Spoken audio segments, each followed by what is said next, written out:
Where were Sparta's allies? The Spartans weren't alone in facing Xerxes and his hordes. Many from across the Greek world were armed and ready to fight alongside Leonidas and his 300. But when the mighty king looked into their eyes and saw fear, he sent them home. That sounds like madness, not bravery. It was foretold by the Pythia that Sparta would lose either its freedom or its king to the Persians. Leonidas made his choice.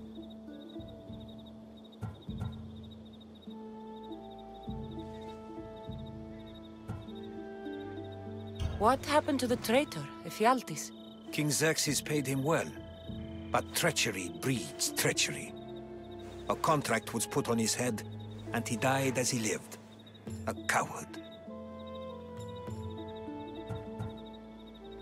What happened to Leonidas after the battle? Xerxes was famous for honoring warriors who fought valiantly against the Persians. But Leonidas infuriated him so much, he cut off his head and impaled it on a pike. A bloody battle ensued, and his remains were reclaimed by the Spartans and buried here. Now, however, he rests where he belongs. In Sparta. You knew this would happen. I didn't know, but I did see Andros. Mysterious shapes carved in stone, like nothing I've ever seen. You want to sail to Andros so you can show me shapes? In my travels, I heard whispers of an ancient civilization. A people who came before.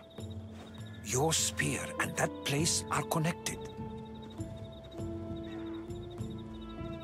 You mentioned a people that came before. Who were they? They were not gods, but they lived far longer than any mortal, and were far more intelligent. I've seen carvings in caves, strange symbols that suggest it was this ancient civilization that created humankind, and provided them with fire. But Zeus blamed Prometheus. Yes. Well, perhaps his eagle has been feasting on the wrong liver.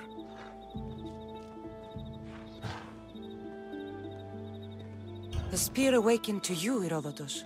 I trust you. You understand. I will do everything in my power to help you find your mother. I promise. But first, we must sail to the island of Andros. I'll meet you at my ship.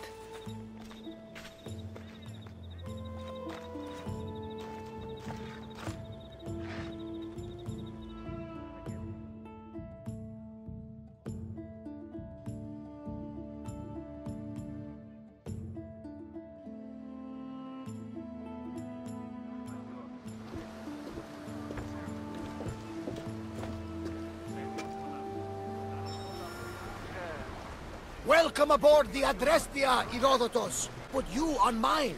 They work in ways beyond our comprehension, and all we can do is follow their lead. You could be right. Herodotus and I share enemies too. Like Elpinor. He was part of a very powerful group called the Cult of Cosmos that controls the Greek world through the Oracle. Control the Oracle? Impossible! Apollo would not allow that! Now they're looking for my mother. I need to find her before they do. And I believe they will hurt others who oppose their views along the way. By Hermes! The Oracle lost to corruption, and now this cult? Do we know who leads them? I don't know for sure, but I think it might be my brother. Your brother? By Zeus, your life is complicated! Tell me about it. But don't you worry! This cult of Cosmos now has 3 new enemies! And one of them fights like Athena and shits thunder like Zeus! We'll bring the wrath of the gods down upon them! Is he always this positive? Always. That's why I like him. Poseidon, carry us to Athens! First, we need to go to Andros. To Andros, then! We're going to have to do some upgrades to my ship if we're sailing into war. What do you mean? Well, she's old, and perhaps not in the best condition. You couldn't have said this before we set sail? Where in Poseidon's name are we going to get the supplies? My father taught me that the sea takes, and we must do in board and take from. What are we waiting for? Let's hunt some pirates!